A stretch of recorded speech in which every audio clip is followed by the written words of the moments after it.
The mountain looked peaceful that morning. 23-year-old Arjun had been planning this trek for months. He wasn't an expert climber, but he wasn't a beginner either. He had done smaller trails before, always with friends. This time was different. This time, he wanted to prove something to himself. After losing his job 3 months ago, he felt like he was losing control of everything. The mountain seemed like the perfect place to find himself again. His mother had called him the night before. She was worried. She always worried. He promised her he would be careful, that he had all the right equipment, that he would call her when he reached the base camp. He meant every word. The weather forecast was clear. The trail was well marked. What could possibly go wrong? The first few hours went exactly as planned. The air was crisp and clean. Birds chirped in the trees around him. Other hikers passed by, some going up, some coming down. Everyone exchanged friendly nods and brief hellos. The path was steep but manageable. His backpack felt heavy, but he had packed smart. Water, energy bars, a first aid kit, a flashlight, warm clothes, and a fully charged phone. He even had a portable charger. He was prepared for everything. Or so he thought. Around noon, he stopped for lunch at a rocky outcrop. The view was breathtaking. Rolling hills stretched out below him like a green carpet. Small villages dotted the landscape, their houses looking like tiny toys from this height. He took out his phone and snapped a few pictures.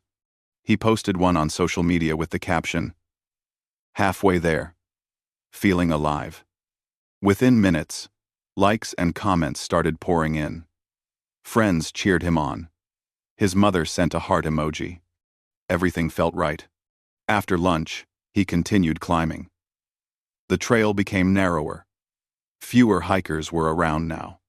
Most people turned back at the lunch spot. Only the serious ones continued to the summit. Arjun felt proud to be among them. The sun was still high in the sky. He had plenty of time. The summit was just 2 hours away according to the map. Then the weather changed. It happened so fast that Arjun barely noticed at first. A few clouds rolled in. Nothing unusual for a mountain. But within 20 minutes, the sky turned dark gray. The wind picked up. It went from a gentle breeze to harsh gusts that pushed against his body. He pulled his jacket tighter and kept walking. He was so close. Just another hour or so. The first drops of rain felt cold against his face. Within seconds, it turned into a downpour. Not the kind of rain you see in the city, where you can duck into a shop or cafe. This was mountain rain, heavy and relentless. The path became slippery. Rocks that were easy to grip before now felt like ice. Arjun's confidence started to crack. Maybe he should turn back. But when he looked behind him, the path down seemed just as dangerous as the path up. He decided to keep going. There was supposed to be a shelter near the summit. A small hut where hikers could rest. If he could just reach it, he would be safe. He could wait out the storm there. His phone buzzed in his pocket. It was his mother calling. He didn't answer. He needed both hands free to climb. He would call her back once he reached the shelter. The rain got worse. Thunder rumbled in the distance. Arjun's heart started racing. He had never been in a storm like this. The trail markers became harder to see through the sheets of rain. He squinted, trying to make out the painted arrows on the rocks. Was that the right way? Or was it over there? He made a choice and kept walking. His boots squelched with every step. Water ran down his neck despite his jacket. He was cold, really cold. His fingers felt numb. But he pushed forward. The shelter had to be close. It had to be. Then his foot slipped. Just a little at first. He caught himself and kept going. But the ground was getting worse. Mud, mixed with loose rocks. He took another step. And this time, his foot went out from under him completely. He fell hard on his side. sliding down several feet before grabbing onto a small tree. His heart pounded in his chest. His hands shook. That was close. Too close. He pulled himself up carefully and looked around. The path had disappeared. Or maybe he had left it when he fell. Everything looked the same in every direction. Gray rocks, rain, and fog rolling in fast. Arjun reached for his phone. His hands were shaking so much he almost dropped it. No signal. Not even one bar. For the first time since starting this journey, Arjun felt real fear. Arjun stood there in the pouring rain, trying to think clearly. Panic wouldn't help him now. He remembered something his grandfather once told him. When you're lost, stop moving. Stay calm. Make a plan. But standing still in a thunderstorm didn't feel like the smart choice either. He looked up at the sky. It was getting darker, and not just from the storm. He checked his watch. 4 in the afternoon. He had maybe 3 hours of daylight left. Probably less with these thick clouds. The temperature was dropping too. He could feel it in his bones. His wet clothes weren't helping. The cold was seeping through everything. He decided to move carefully in what he hoped was the direction of the summit. Even if he couldn't find the official shelter, maybe he could find some rocks or a cave to hide under. Anything to get out of this wind and rain. Each step was slow and deliberate. He tested the ground before putting his full weight down. His side hurt from the fall. He would have bruises tomorrow, if there was a tomorrow. Stop that, he told himself. Don't think like that. You're going to be fine. People get lost on mountains all the time and they survive. You just need to stay smart. Stay calm. The fog got thicker. Visibility dropped to maybe 10 feet in front of him. He could barely see his own hands, stretched out. The sound of rain, hitting rocks, was deafening. Thunder cracked overhead, closer than before. Lightning flashed, lighting up the world for just a second. In that brief moment, Arjun saw something. A dark shape. Big and angular. Not a tree. Maybe a rock formation? Maybe a building? He moved toward it as fast as he dared. His boots kept slipping, but he stayed upright. The shape got bigger as he got closer. Yes, it was man-made. Some kind of stone structure. As he got even closer, he could make out details. It was old. Really old. Not the modern shelter he was expecting. This looked like it had been here for decades. Maybe longer. Some kind of abandoned building, half collapsed but with one wall and part of a roof still standing. It wasn't perfect, but it was shelter. Arjun scrambled inside, finally getting out of the rain. The relief was immediate. The sound of rain became muffled. The wind couldn't reach him here. He collapsed against the back wall, breathing hard. His whole body was shaking, partly from cold, partly from the adrenaline wearing off. He shrugged off his backpack and opened it with trembling fingers. Everything inside was wet. So much for waterproof. But his emergency items were in plastic bags. Smart thinking from when he packed. He pulled out a thin emergency blanket, the kind that looks like aluminum foil. It wasn't much, but it would help. He wrapped it around himself and tried to stop shivering. His phone was at 15% battery. Still no signal. He turned it off completely to save power. Maybe when the storm passed, he could get higher and find a signal. He pulled out an energy bar and forced himself to eat it. He wasn't hungry, but he knew he needed calories. He needed energy to stay warm and to think clearly. As he sat there, reality started to sink in. Nobody knew exactly where he was. He had posted that picture at lunch, but that was hours ago. He had deviated from the main trail, though he wasn't sure by how much. His mother would start worrying when he didn't call by evening, but it would be dark by then. Nobody would come looking for him until morning at the earliest. He had to survive the night. That was the new goal. Forget the summit. Forget proving anything. Just survive until sunrise, then figure out how to get down. The temperature kept dropping. Even with the emergency blanket, he was cold. His wet clothes were the problem. He knew that. But he had nothing dry to change into. Everything in his bag was soaked. He did the only thing he could think of. He took off his jacket and shirt, wrung them out as much as possible, then put them back on. It helped a little. Not much, but a little. Night came fast. The already dark sky turned completely black. Arjun couldn't see his hand in front of his face. He pulled out his flashlight and turned it on. The beam of light was comforting. It made a small circle of visibility in the darkness. He checked his surroundings more carefully now. The structure he was in seemed to be an old watchtower or ranger station. There were rusted metal pieces scattered around. A broken chair in the corner, some old cans and bottles. Other people had sheltered here before.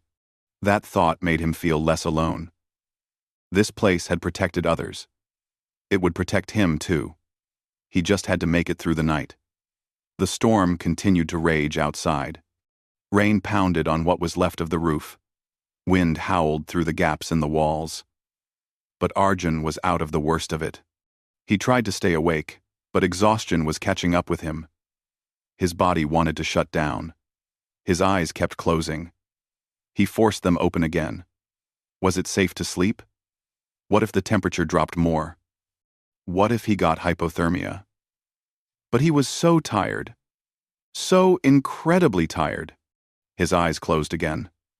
This time, he didn't have the strength to open them. Arjun woke up to silence. The storm had stopped. How long had he been asleep?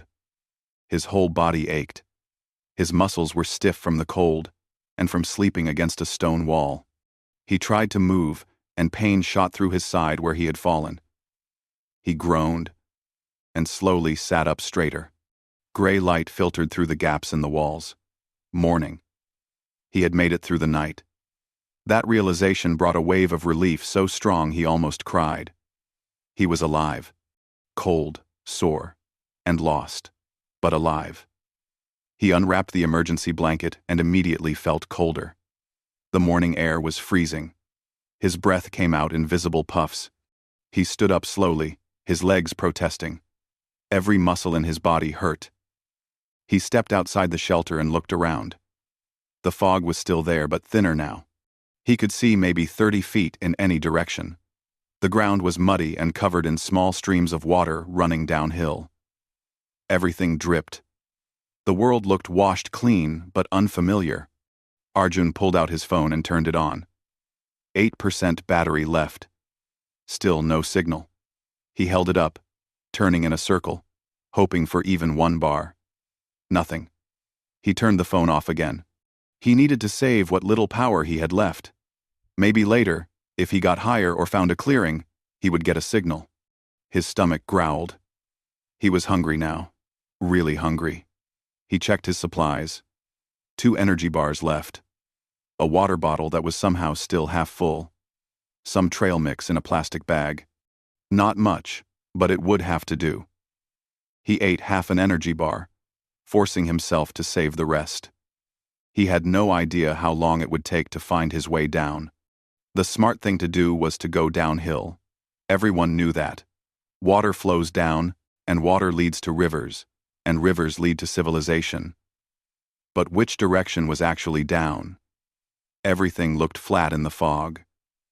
He picked up a small stone and dropped it, watching which way it rolled. Slightly to his left. Okay, that was down. He packed up his things and started walking. The ground was treacherous. Mud sucked at his boots. Hidden rocks made him stumble. But he kept going. One step at a time. The fog started to lift a little as the sun rose higher. He could see more now. The landscape was rocky and barren. No trees at this elevation. No trail markers that he could see. He walked for what felt like hours. His watch said it had been 40 minutes. Time moved strangely when you were alone and scared. Every shadow looked like a person. Every rock formation looked like a building. His mind was playing tricks on him. He stopped to rest and eat the other half of his energy bar. His lips were dry and cracked. He took a small sip of water, reminding himself to ration it. Then he heard something. A sound that wasn't wind or water. Something mechanical. A rumbling in the distance. His heart leaped. A vehicle? A rescue team? He scrambled toward the sound, forgetting to be careful. His foot caught on a rock and he fell again, landing hard on his hands and knees. Pain shot through his palms. He looked down and saw blood. He had scraped them raw on the rocks, but he didn't care about the pain. He got up and kept moving toward the sound. It was getting louder. Definitely an engine. Maybe a helicopter?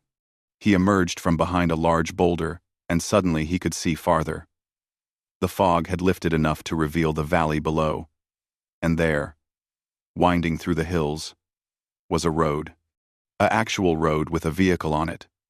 A small truck or jeep, moving slowly along the narrow path. Arjun started yelling and waving his arms. He knew they probably couldn't hear him from this distance, but he couldn't help it. He waved his emergency blanket, the shiny material catching what little light there was. The vehicle kept moving. It hadn't seen him. He was too far away, too high up. He watched helplessly as the vehicle disappeared around a bend. The sound of the engine faded. Then it was quiet again. Arjun stood there, his arms slowly dropping to his sides. He had been so close to rescue. But at least now he knew something important. There was a road down there. If he could reach that road, he could reach safety. He studied the terrain between him and where he had seen the road. It was steep, very steep, almost a cliff in some places. But there had to be a way down. The mountain couldn't be vertical on all sides. He started moving parallel to the valley, looking for a safer route down. His hands throbbed from the fall. Blood had dried on his palms, mixing with dirt. As he walked, the sun finally broke through the clouds. Actual sunlight. It felt warm on his face. The fog burned away quickly now. And with the improved visibility, Arjun saw something that made his heart sink. Far below, in the direction he had been walking, the mountain dropped off into a sheer cliff. There was no way down that way, none at all. He turned around and started walking in the opposite direction. He was getting weaker. He could feel it. His legs felt like they were made of lead. His head felt light and dizzy. When was the last time he had really eaten? Yesterday's lunch? He needed food. He needed water. He needed help. The sun climbed higher in the sky. It was almost noon now. He had been lost for nearly 24 hours. His mother must be frantic. She had probably called the police. Maybe there were search teams out looking for him. But how would they know where to look? The mountain was huge. He could be anywhere. Arjun's vision blurred. He stopped walking and sat down heavily on a rock. Maybe he should just wait here. Make himself visible. Someone would eventually find him. But another part of his brain, the survival part, told him that was a bad idea. Keep moving. Find water. Find the road. Don't give up. He forced himself to stand again. His legs shook but held him up. Just a little further. Just keep going. The afternoon sun was harsh and unforgiving. Arjun had spent the morning cold and wet, and now he was hot and dehydrated. His water bottle was empty. He had finished the last drops an hour ago. His mouth felt like sandpaper. His lips were cracked and bleeding. Every swallow hurt. He knew dehydration was dangerous. He had read about it before. Confusion, weakness, organ failure. He needed to find water soon. He remembered something from a survival show he had watched once. Look for green. Plants meant water. He scanned the rocky landscape, searching for any patch of green. There. Downhill, to his right. A small cluster of bushes. It wasn't much, but plants needed water to survive. If there were plants, there might be water nearby. He changed direction and headed toward the greenery. Walking downhill should have been easier, but his legs barely worked anymore. He had to stop every few minutes to rest. His vision kept going dark at the edges. He would stop, breathe deeply, and wait for it to clear. Then he would force himself to keep moving. When he finally reached the bushes, he could hear it. The most beautiful sound in the world. Running water. A tiny stream, barely wider than his hand, flowing between the rocks. Arjun fell to his knees beside it. The water was crystal clear and ice cold. He cupped his hands and brought the water to his mouth. It tasted better than anything he had ever drunk in his life. He drank and drank, ignoring the voice in his head that warned about drinking too much, too fast. He didn't care. He was so thirsty. After several handfuls, he forced himself to stop. He refilled his water bottle and sat back against a rock. The water helped immediately.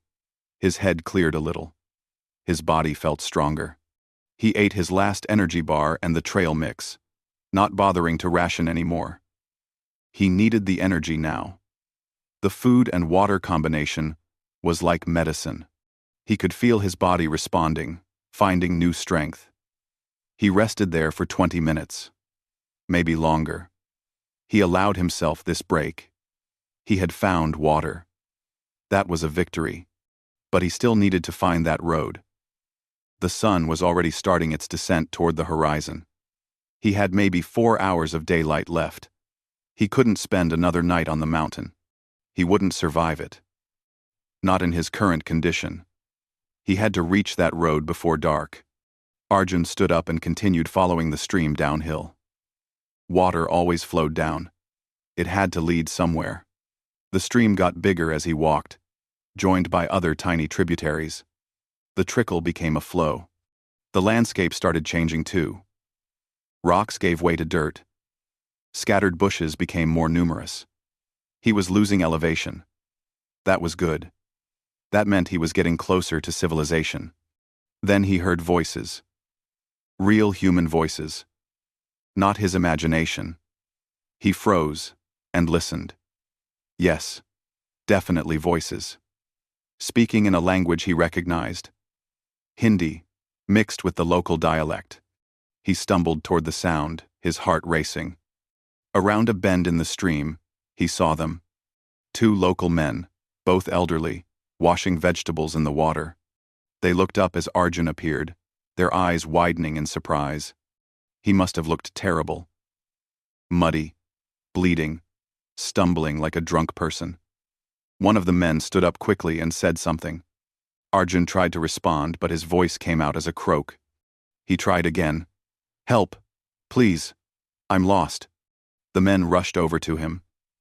They caught him just as his legs gave out. They were speaking rapidly, asking questions, but Arjun could barely understand. His mind was foggy again. One of them offered him water from a metal container. He drank. The other man was already pulling out a cell phone. He spoke into it urgently, calling someone. Help was coming. Arjun wanted to cry, but he was too dehydrated for tears. He had found people. He was going to be okay. The men helped him sit down. One of them pulled out a cloth and started wiping the mud and blood from his face, speaking in soothing tones like he was comforting a child. The other man was still on the phone, gesturing as he spoke. Time became fuzzy again. Arjun wasn't sure if minutes or hours passed. More people arrived.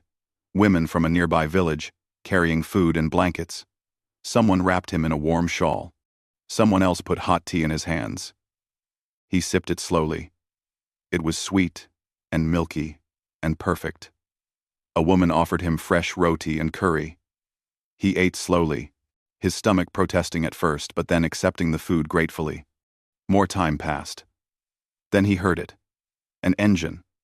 A vehicle coming up the dirt track. A jeep appeared, and out jumped a man in a uniform. Forest ranger or police, Arjun couldn't tell. The man came straight to him, kneeling down and shining a light in his eyes, checking his vitals like a practiced medic. "You're the missing hiker," the man said in English. "Arjun, right? Your mother filed a missing persons report last night. We've had teams searching since dawn. How do you feel? Can you walk?" Arjun nodded, though he wasn't sure if he could walk. "I'm okay. Just tired. And cold. And everything hurts." The ranger smiled. "You're lucky these farmers found you. This area is remote. Most hikers stay on the marked trails on the other side of the mountain. You wandered quite far off course." He helped Arjun to his feet. "Let's get you to the hospital. Your mother is waiting there. She's been worried sick." The villagers helped Arjun to the jeep. One of the elderly men squeezed his shoulder and said something in the local language. The ranger translated. "He says the mountain tests everyone who climbs it. You passed the test. You survived." Arjun nodded his thanks to all of them. These strangers, who had helped him without hesitation. As the jeep started down the mountain road, Arjun looked back at the peak, barely visible now in the evening light. The mountain that had nearly killed him. The mountain that had taught him something important about himself. He pulled out his phone. 4% battery, but now he had a signal. He called his mother. She answered on the first ring. "Mom," he said, his voice breaking. "I'm okay. I'm coming home." The hospital room was small but clean. Bright fluorescent lights hummed overhead. Arjun lay in bed, covered in warm blankets, an IV drip in his arm. The doctor had checked him thoroughly. Dehydration, mild hypothermia, bruised ribs, scraped hands and knees, and complete exhaustion. But nothing life-threatening. Nothing that wouldn't heal. The doctor called him lucky. Very lucky. His mother sat in the chair beside his bed, holding his hand. She hadn't let go since she arrived. Her eyes were red from crying, but she was smiling now. His father stood by the window, trying to look stern but failing. Relief was written all over his face. His younger sister sat at the foot of the bed, scrolling through her phone, showing him all the social media posts about his rescue. "You're kind of famous now," she said, grinning. "Missing hiker found alive after spending night on mountain. Everyone's sharing your story." Arjun managed a weak smile. Famous wasn't what he had been aiming for. His mother squeezed his hand tighter. "When they said you were missing," she said, her voice shaking, "I thought. I couldn't bear to think. Promise me, you'll never do something like that again. Promise me." "I promise, Mom," he said softly. "No more solo treks. No more trying to prove things to myself." His father finally spoke. "What were you trying to prove, son?" Arjun thought about that question. What had he been trying to prove? That he was strong? That he was independent? That losing his job didn't define him? Maybe all of those things. "I thought climbing the mountain would help me find myself," he said. "I thought it would give me answers about what to do next with my life." I was nodding next with. "And did it?" his father asked. Arjun was quiet for a moment. "Yeah," he finally said. "Just not the way I expected. I learned that I'm stronger than I thought. I learned that asking for help isn't weakness. And I learned that sometimes the journey isn't about reaching the summit. Sometimes it's just about surviving." His mother started crying again. His sister rolled her eyes, but she was smiling. His father nodded, understanding in his eyes. A nurse came in to check his vitals. She was cheerful and efficient, adjusting his IV and making notes on her clipboard. "You're doing well," she said. "We'll keep you overnight for observation, but you should be able to go home tomorrow." That night, alone in the hospital room, Arjun couldn't sleep. Every time he closed his eyes, he was back on the mountain. In the storm. In the darkness. Lost and scared. But he wasn't afraid of the memories. They were part of him now, part of his story. He thought about the villagers who had found him, the kindness of strangers who had no reason to help him but did anyway. He thought about the ranger who had searched for him, the doctor and nurses caring for him now, his family who loved him even when he made stupid decisions. He had gone to the mountain to find himself, but what he really found was how connected he was to other people, how much he needed them. In the morning, the doctor cleared him to leave. His family took him home. His mother had cooked all his favorite foods. She fussed over him constantly, bringing him water, adjusting pillows, asking if he needed anything. He let her. He understood now that this was how she showed love. Worry was just another word for care. Over the next few days, people came to visit. Old friends he hadn't seen in months. Neighbors who had heard about his ordeal. Everyone wanted to hear the story. At first, Arjun found it exhausting. But gradually, he realized that telling the story helped. Each time he told it, it became less frightening, less traumatic. Just a thing that had happened to him. A chapter in his life. Not the whole book. A week after his rescue, he got a call from an unexpected source. A local adventure company. They had seen the news coverage about his survival. They were impressed by how he had kept his head in a crisis. They wanted to know if he would be interested in a job, not as a guide, not yet, but as a safety coordinator. Someone who understood firsthand how quickly things could go wrong. Someone who could help train others to be prepared. Arjun laughed when he hung up the phone. Life was strange. He had gone to the mountain feeling like a failure, like his life was going nowhere. And somehow, getting lost on that mountain had led him to a new path. Not the path he had planned, but maybe a better one. He called them back the next day and accepted the job. His first task was to help develop better safety protocols for solo hikers, to create emergency kits that actually worked, to teach people what to do when things went wrong. He threw himself into the work with an energy he hadn't felt in months. Months later, on a crisp autumn morning, Arjun found himself back at the base of the same mountain. But this time, he wasn't alone. He was with a group of new hikers, teaching a safety course. He showed them the proper equipment, taught them about weather patterns and trail markers, explained what to do if they got lost.